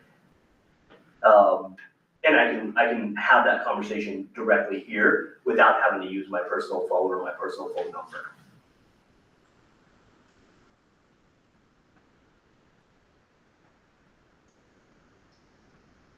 As we think about school board updates, I mentioned this just as an option. This is not necessarily what you have to do. But as we create groups for school board, I was looking to emulate or duplicate the functionality of the board@mercerschools.org email address. Right now, you have the ability to receive messages, on that email address. And so for our parent community, they have the ability, either through groups that we have here, for you to send out posts. So for example, if we have a school board visit to a school and you'd like to just, promote that, you can send a post out that will go to all that building community, so you can, build interest. If we're doing various updates on, levies, bonds, school construction, other things like that, you can utilize this tool to share out that information. We think about those board buzz, newsletters, different things like that. Typically, I think those have gone out either through Ian or the superintendent's office.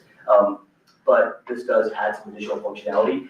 And then individuals in the community can send direct messages directly to that group, so they can reach out to you and initiate the conversation, similar to what we do with board@mercerschools.org. So we can replicate that functionality within here, which still provides that translation services and that two-way communication that we were hoping to establish as part of this implementation.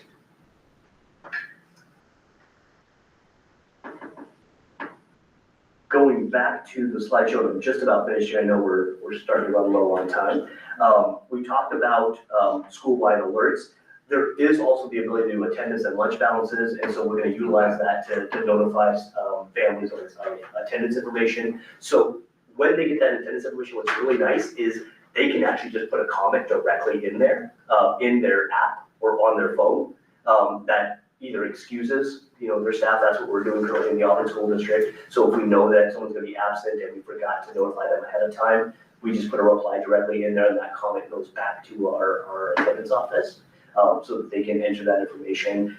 It can also notify them of lunch balances as well. And then finally, the piece that I mentioned here was that third big rock that we wanted to fulfill was the ability to share progress reports, updates, test results directly through the system. And so we'll have that ability to upload that directly to Parent Square. And so when that's sent out, especially as you think about, even some of the diagnostic reports or updates for some of our curriculum applications, rather than having to push that and have them log into those services. Right now, we're having to go into ClassLink, they go into iReady, there's a parent code that they have to join. We can just push those reports directly to their phone. They'll get that in the text messaging. If they click the link, it just opens the PDF report directly for them. You're just making it a little bit easier for parents to get that information, right, in a manner that they're more used to. Other than that, I did want to highlight a website that Ian has been working on to keep information up to date. And so this was sent out as part of our parent notification. We did send notifications to our parent community and our staff, just letting them know about the launch coming up in August. We're gonna continue to update this website and utilize it as we do those weekly tech tips. We're gonna do that for both the parent community and the staff community, just to get them, make sure that they see that information and share that out. So we'll continually update this website through the launch of this platform. And we've already got a cadence planned for messages through July and August. And it's a vanity URL, so mercerislandschools.org/ParentSquare. So if you get last year, it's just that URL to take you straight there. I never heard that term before, vanity URL. So if we belong to multiple groups, like we're staff, we're here as staff, but we're also parents, do we get both emails or Correct. both messages? So what you'll find is for your, for the buildings where you have children, you will be a parent role in that building, and so you won't have the same posting ability when you go to, let's say, the middle school building. Right. Because we put you in as a staff member at the district, when you choose the different buildings over in that navigation, your functionality will change based on your role within that building, and that role is already established through our sync with our student information system. So our staff already come over as teachers or staff, right? Or district staff, and then parents all come over as parents, and students all come over as students. The great thing about this is as new families register or enter, overnight, their information is already included, and so we can minimize that delay of getting them that information through that process. Again, even if they haven't signed up for the app, they'll still get the emails based on the information that's being uploaded. So not a slow summer for Andrews is what I'm hearing. What's that? Not a slow summer for Andrews is what I'm hearing. One of many. It never is. Many implementations, yeah. Great. All right, thank you. Any questions? It's not a question, just a comment. I know how hard you guys have been working on that this year, and I appreciate the disclaimer of, did lots of research, even though you guys had this as parents, but I actually appreciate that perspective, because you gotta, parents are the consumers, so I think that's a huge plus. Thank you. Great. So we have got preview of the calendar for 2025-26. And then we've still got 3 more items after that. And I regret that Michelle couldn't be here today. She's not feeling well, because she has done a tremendous amount of work to really take a lot of, what we've learned over the last few years around, what is the best way to organize your time, as well as best prepare forward. And so there are 2 documents that were at your table here today. One is a double-sided, more legal looking agenda. And so one of the things that we thought is to clean this up and make it a little bit easier to read. We put it on bigger paper, but then also kind of fill in some different changes that we thought would be best. And I really like what Michelle has done.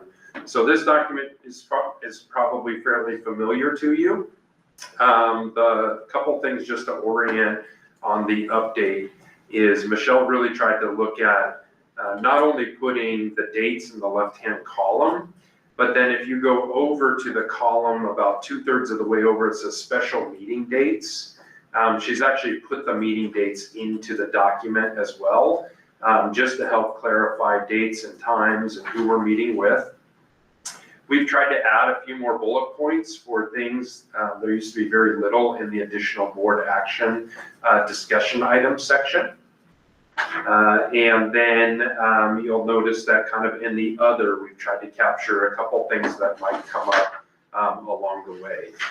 So the other document then is just kind of a mimic of what we try to do for our larger calendar, for the student calendar. And that is just to create for you a color-coded board calendar. So you can kind of see where are our regular meetings, where are the special meetings, when are we doing board member onboarding. So just a quick look, you can put it on your fridge or wherever to be able to just quickly see. And then if you have this handy, you can also do a quick reference and see what's going on there. This is fantastic. So here's some updates from Michelle, full credit to her. Yeah, thank you, Michelle in absentia. I have to say, thank you for accommodating those of us with like older eyeballs who've been trying to get this thing. I mean, it's still a tiny font, but like, it's great having it all on one page like this, and yeah, really helpful. It's also, it makes it much easier to check for conflicts. Like I was just able to really quickly now to be like, do I have a conflict with any of my, Wednesdays? And the answer is no. Thank you. Does anyone have, Other feedback? yeah, or conflicts? January 5th, the holiday, does break not end until? No school January. No school on the Monday, that's pretty normal. We have like the 2 weeks plus the Monday. Yeah. This year, Ever. it happened this year, I think. This year we have. Here it was because it was January 2nd. Or which was the legal holiday. And what? January, so when the holiday falls on a weekend, it's the next, well, it's blah, blah, blah, so And that's I why. think people liked that. And so Okay, we right. were looking forward, they liked the 4 days of coming back. Okay. We had low attendance, I think, on that Monday. And because Right, people well, tend to now it's come back gonna a like little bump to cheaper flight. Tuesday, right? They're going with their seats. My ask for you would be to take a look at this document, particularly the 1008 traditional. Take a look, make sure that we've captured everything. Take a look at your calendars to the best that you know them, because when we come to you next week, we'll kind of have our first reading of this, and then you approve it in August for your calendar for the upcoming year. So if you see anything, please don't hesitate to email Michelle and me so we can either get some changes ready or be ready after your discussion next week. That's fantastic. That's all we have for that. As always, my schedule involves 1 quarter at a time, Yeah. but, I'll let you know as soon as I know any conflicts. Great. Mostly I don't see anything. I don't see it. Fantastic. Thank you. Okay, next item is, district management team update. Yep, and so I've been updating you either through the board updates and or the community updates. And so I just, we did update the org chart to list the different changes and job title changes. So there's no new information here. I just wanted you to kind of see it all in one place or have a chance if you have any questions from how we're gonna organize our leadership team for next year.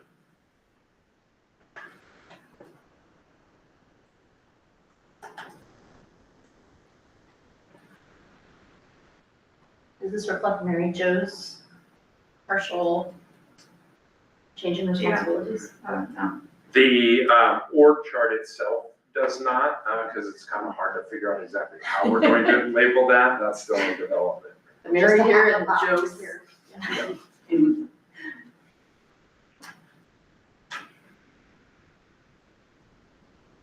Alright. Okay. Next up, Strategy 360 partnership for doing like a post-bond community survey, et cetera. All right, Director Sullivan has been working with Strategies 360, and we had a meeting, a joint meeting with their team as recently as this morning, just to make sure we were all moving forward with the same thoughts around the timeline. So let me do timeline, and then I'll kick it over to you, Director Sullivan, to talk about any of the nuances. What we're looking at is early August, we will get together with the Strategies 360's team next. That'll likely be Matt, Brandy, Fred, and potentially a couple others, just to talk to their leadership team around the months ahead. Then you as a board, they're gonna come and do a presentation to you at your second meeting in August. At that meeting, they'll go over the general questions and themes of the questions that they'll be asking in the survey. And at that time, they will probably also be ready to share with you an overview of the analysis of basically all of the King County voter records. There's a fine line they have to walk to make sure that they stay compliant with the PDC, but they have done a really nice job for other districts where they're analyzing demographic indicators and voting patterns.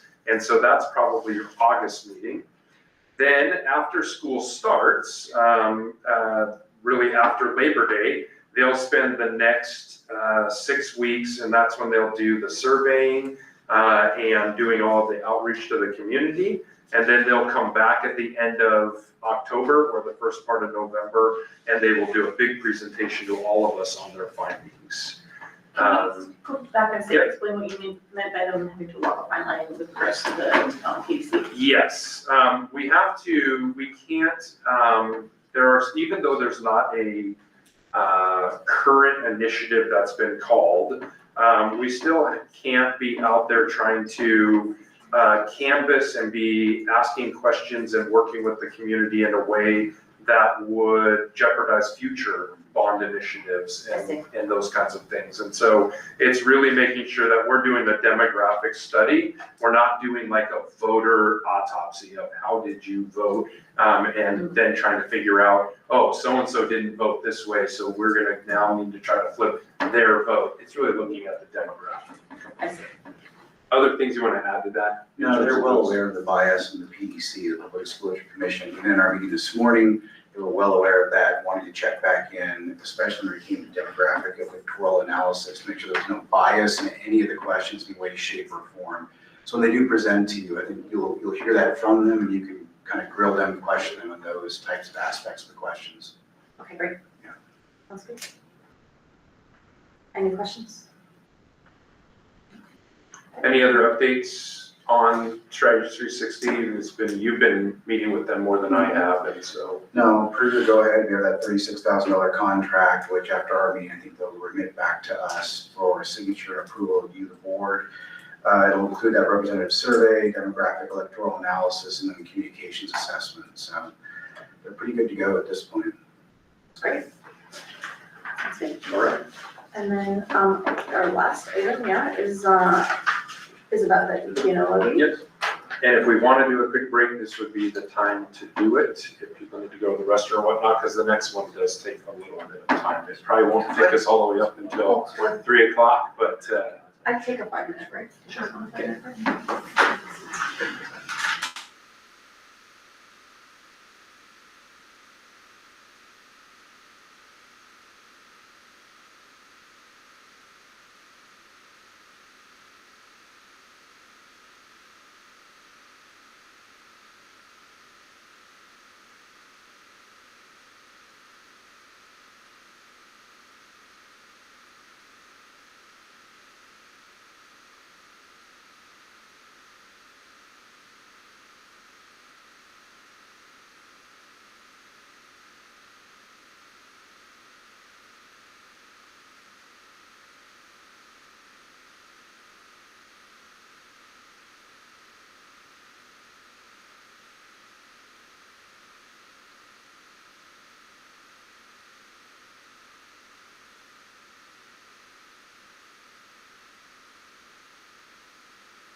that played into the decision 4 years ago because we were told your authority is 12, or you can only collect 12 million. And so we thought we were being really fiscally responsible and transparent to voters by saying we can only collect this, so we're only asking for this without the other factors. Sorry, just to be clear, when we gain students from off island, not through employment, through open enrollment, do they count for purposes of our levy base? Yes. And our staff students as well? All Yes. Okay. So kind of ties into the conversation, if we run, and we do in February of 2027 through 2030, a 4-year, you can see this conversation and where it goes. In 2027, we have the potential to receive 15.6 million. These are rough estimates. Working with Piper Sandler, also with OSPI recently, it will be a tax rate of about 70 cents. I would recommend a levy amount authority about 16 million with a tax rate of 71 cents. Because of the machinations, the different additions, subtractions that are in the legislature in Olympia, we don't know what they're going to do year to year. 16 million would give us the opportunity to collect that whole 15.6 million. Just a recommendation.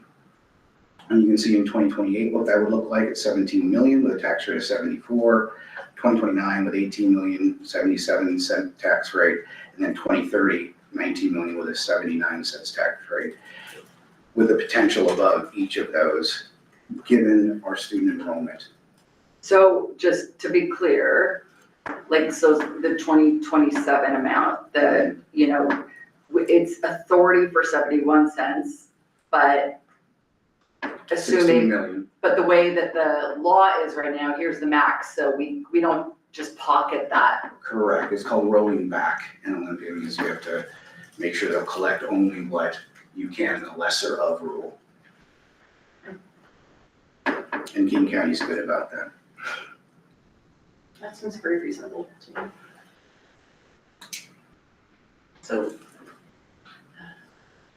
I'm sorry, so we're not still held to this $12 million ceiling? We are through the current levy. Correct. Okay. So through 2026, through October of 2026, we are only authorized for the 12 million. Right. Beginning in 2027, pending the results of this EP&O levy ballot measure, we will have the opportunity to ask for more starting in April 2027. And so this is your first look as a board to see, okay, if we do start looking at what we think might be more of the maximums, what does that look like in terms of a tax rate? So Director Ronser, if you can go back to the 23-26 EP&O slide. So once again, the optics, the political view of this, at that 2026 at the bottom, that 12 million is about a 55-cent tax rate for 2026. If we would have budgeted, or at least sent out to the voters, kind of seen the vision of inflation, et cetera, we would have seen, 14.7 million. I don't think anyone would have known that the legislature would have added 500 per pupil, but 14.7 million, 67 cents. So you see the optics in the next page with the 2027, if we were to do 16 million at 71 cents, you see that jump of a 55-cent tax rate to a 71-cent tax rate, or 70 at its core. Sometimes not easy for the electorate to swallow, for obvious reasons.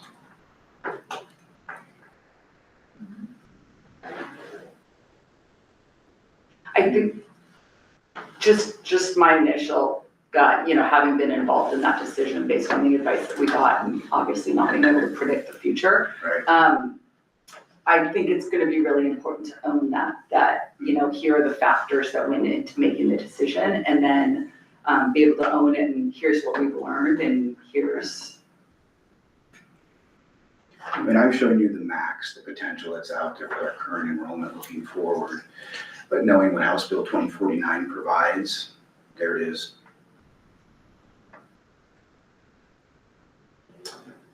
So next steps. Want me to do that? Yeah. Okay. So we are in that June to August. We will spend time taking a closer look at what the resolution might look like, outlining levy needs. We've already done some of that work for you today. But that will then prepare us for August, when we'll really be asking for more concrete consideration by you as a board, thinking about the levy amount and the election, so that hopefully by your second board meeting in October, we can be looking to be passing that resolution. At the very latest would be the November, so we can get it to King County by December and on the ballot in February. Sorry, I'm just doing the math. What's the average value of a house on Mercer Island? Is it 2.2? 2.2 million. 2.2. No, it didn't come in that high, right? 2.2? 2.2 is what we calculated in regard to the latest bond. Right, but I mean, but then it came in lower, so it was, 2.5, 2 closer to 2. Is there any rumblings at all that districts might proactively decide to do a 2-year versus a 4-year because of uncertainty in the funding landscape, and whether, particularly if the state backfills a loss in federal funding, if there might then be changes then into the levy amount where districts may want the capacity to revisit in 2 years? It seems that otherwise it was a known, if we knew what the future looked like, 4 years would be sort of the more reasonable or for stability. But if there's any rumblings of districts perhaps deciding to do 2 years because of not knowing what it looks like. I've heard no rumblings from my colleagues locally at the east side. Typically, it's the effort and stress of putting an election out. They want to do 4 years. They don't have to really worry about it moving forward. But they do plan for that type of range, that growth as best as they can. My first opportunity to be with colleagues kind of since this all happened will be next weekend and early next week at the AWSP WASA conference, and so I'll do some poking around on that. I haven't heard anything yet, but I haven't been around. And then anything for at least me, if there's any rumblings of districts that are similar to ours that might not be maxing out, or seeking the cap. I know Bellevue is really anxious to get to the next tax collection, because they're gonna benefit because they did have a lot of capacity in there. So they are gonna be able to collect a lot more starting as early as 2026. So it'll be in April of 2026. For Bellevue. First chance for Bellevue, right? Anyone's welcome to check my math. I just did it for $2.1 million and compared 55 cents per $1,000 to 70 cents per $1,000, and I've got a difference of $315 per year. So it's a little less than $1 a day. I would love to continue that discussion in terms of the 2-year and 4-year and learn more about it. I don't want to see what happened to us happen again, and funding and the economy, but also, but then you weigh the whole future bonds and you don't want them at the same time. So, I think more discussion would be great. And do we, is there any, I knew that we were not collecting what we could, but I didn't realize it was as much as it is for next year. There's nothing we can do. Well, you could run an election for 1 year to try to collect, but I wouldn't recommend that. Why? Because then you go back out another year for a 2 or 4 year levy. Right. Right, so there's not much we can do aside from that. I think it's what can we communicate to voters clearly and concisely, and I think we have an uphill battle trying to explain why we're going out so quickly. Okay. I just, I look at our, bonds are a completely separate issue. I just look at our pass rate. I hear you and I don't, it's just a lot of money. Yeah, it's a good question. Yeah. And our pass rates for levies are high and And I think our community understands that it's funding gen ed. That's the point of today, is to have these conversations. I mean, I don't envy it, I won't be a part of it, but it is tough to leave that sitting on the table.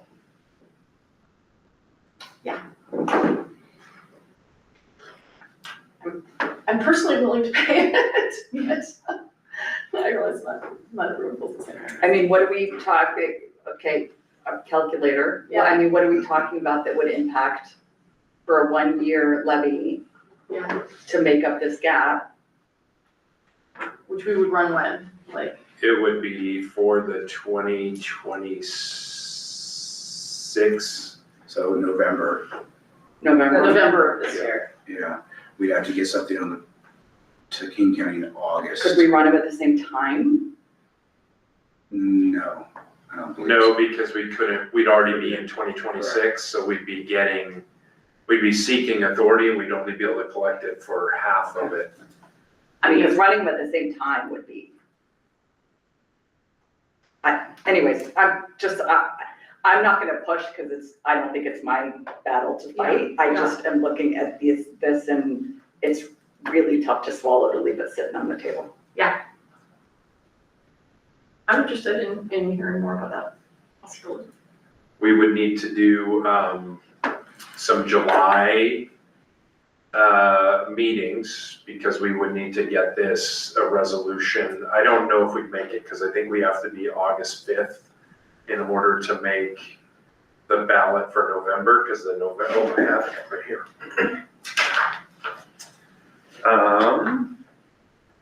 For the November 3rd, 2026 election, the filing date is August 4th. Ballot mailing day is October 16th, certification day is the end of November. So August 4th is when we would have to have the full resolution done and dusted and ready to go. I'm just a little bit worried that it's November and then we have to put the other one in February.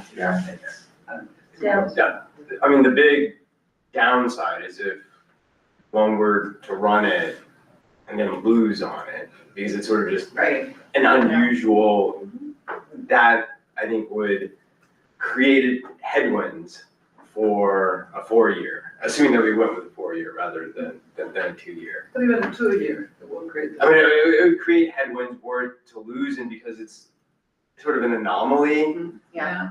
I'm just saying that there would be, I think, a greater chance of something like, a one-off or a more unusual failing.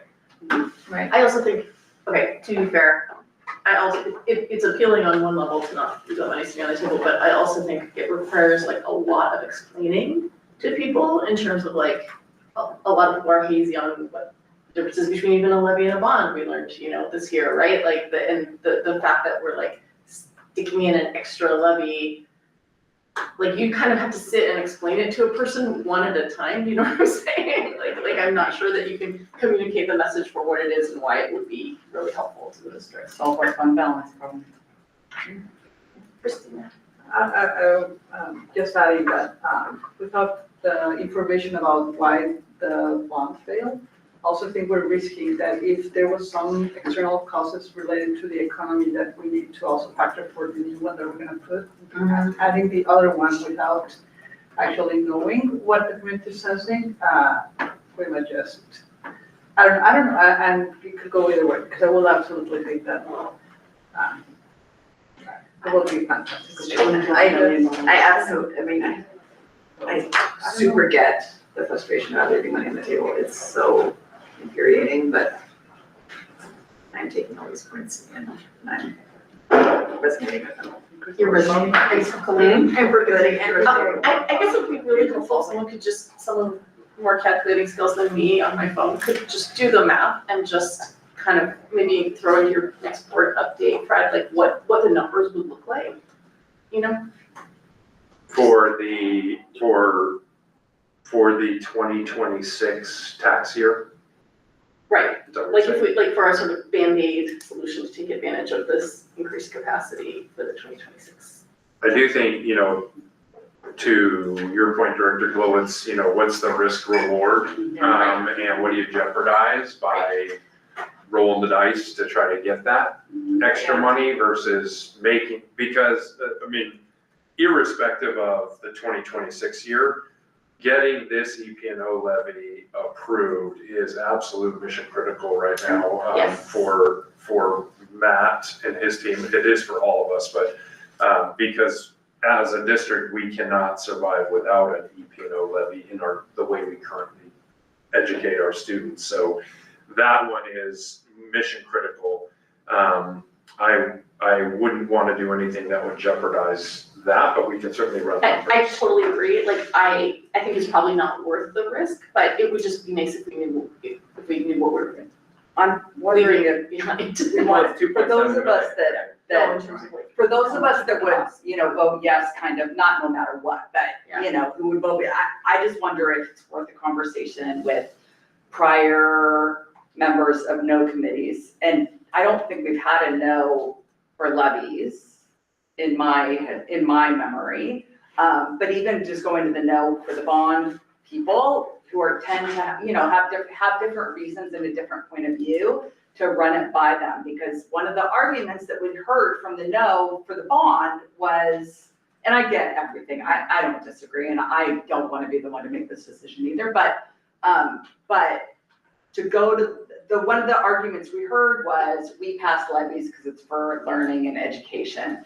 And even some of the more no taxes or lower taxes, like just that mindset. And so I don't relate to that mindset. So it's hard for me to judge, but we heard those arguments, and I don't know if it was because it was convenient because it was a bond, or if that's really how people feel. And if that's really how a lot of the more fiscally conservative people on the island feel, then wouldn't they want us to max out the opportunity for learning? So to have that conversation, and I can't answer that question. I would never presume to answer that question because it's just not my mindset. Not judging, just saying different. I do think that while there's a difference between operations and capital expenditures, maxing out, or whatever we want to call it, operational revenue, I don't think that's shared by everyone. If we said, we could pay staff 25% increase because it goes to operations, I think there's going to be a lot of pushback on that from members of the community. So just because it's operations, I don't think it's a blank check for the members of the community. Why I said learning. Well, yeah, And I would say that there's three things that we're gonna put this levy on the table, and we are also thinking about how we're gonna present the future bond, which will be in the near future. And then the other one, I think that is a factor that we have our seniors in the community are the largest voting in the community, or without kids probably, we have a large percentage, and without knowing what the federal budget will be and how much will affect the cuts on Medicare, or that will totally affect those in fixed income. But I think that it will be something that we have to consider that once that happens. It is, it's the big picture. I think probably it's not worth doing, but just to satisfy our curiosity, or my curiosity, if you don't mind just saying what the impact on taxes would be. on a household basis. Like on a household basis. Well, it'd be 2.7 million divided by 10,000, so $270 per household on average. Okay, thanks. Okay, there we go. Nice, well done. There we go. Nice, something right around. That was impressive. Yeah, that's a no. I don't think we can do that and then ask again, in February. 270 additional than what we're already collecting?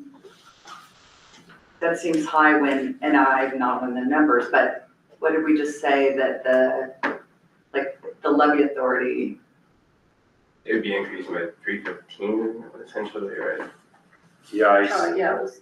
if we are at 57 cents now, the increase is because we're gonna step up in 2026 from 57 cents, it's the same kind of principle as 2027, we're just gonna have a midpoint step up. And look, it's gonna be, we'll be back to that similar conversation in our community around what's the tax increase for this no matter what, and which denominator is gonna be used. Do we wanna use the tax increase just on the EP&O levy, the total tax increase on all schools' taxes, or the total tax increase on the whole tax bill altogether? And I think there was healthy conversation in the community about that very issue in our bond. Yeah, I'm sort of circling back to sort of my earlier question about other districts that may not be maxing out or hitting the cap. I think whatever we set it at, we need to give a compelling answer that isn't just, well, because it's the max. I mean, let's say like the max was $20,000. I mean, we just choose like an absurd number. We can say like, well, that was the max we set. We need to say, well, this is why, like, and not just that it's salaries and operations, but why it's reasonable.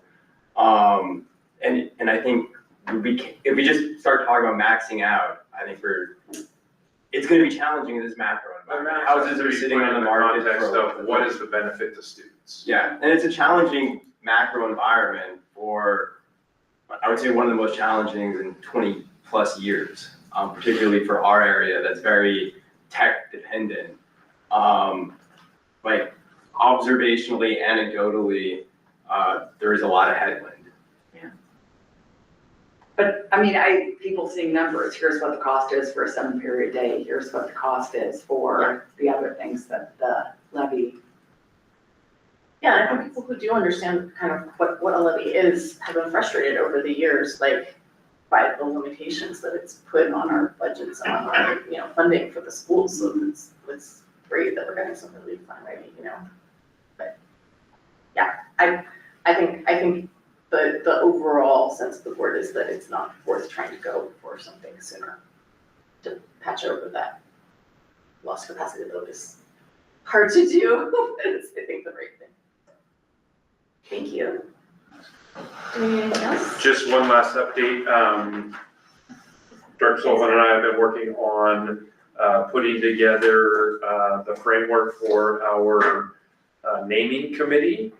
And so we're going to be doing some outreach June, July, and August for committee membership. Obviously, we already have Director Martinez on for that, but we would hopefully be on track with that earlier communication I provided, which would be somewhere in the late fall, very early winter, with a presentation to the board, but we're working on that. I had a question from a community member about whether when there's been a proposal to name something, whether we would automatically or typically appoint the person who brought the proposal forward, like in this case, Frank Scott, like would it be appropriate for him to be part of the naming committee, or would you keep that person off of the naming committee? Like that was the question. I was thinking about off, because then they would probably have to recuse themselves anyway. So I was contemplating that it's probably a body of people who don't have a vested interest, but we also need to see if there's any other names that want to be shared, and that'll be in our communication. Okay, great. Yeah, that's helpful. Those were our items today. It's probably why Frank submitted the proposal. Why? So we couldn't get picked to be on. That's smart, man. I think that's it. That's what we got. That's it. Do I have a motion to adjourn? So moved. Second. All in favor of adjourning, please say aye. Aye. All opposed? We are adjourned. Can we just discuss logistics quickly, since we are a little bit ahead of schedule? Sure. What time is food arriving? What time is the bus leaving? Is this part of the meeting or should I? No, this is not part of the meeting, sorry. This is about the getting to graduation. I'm going to go back. So, at 3 o'clock.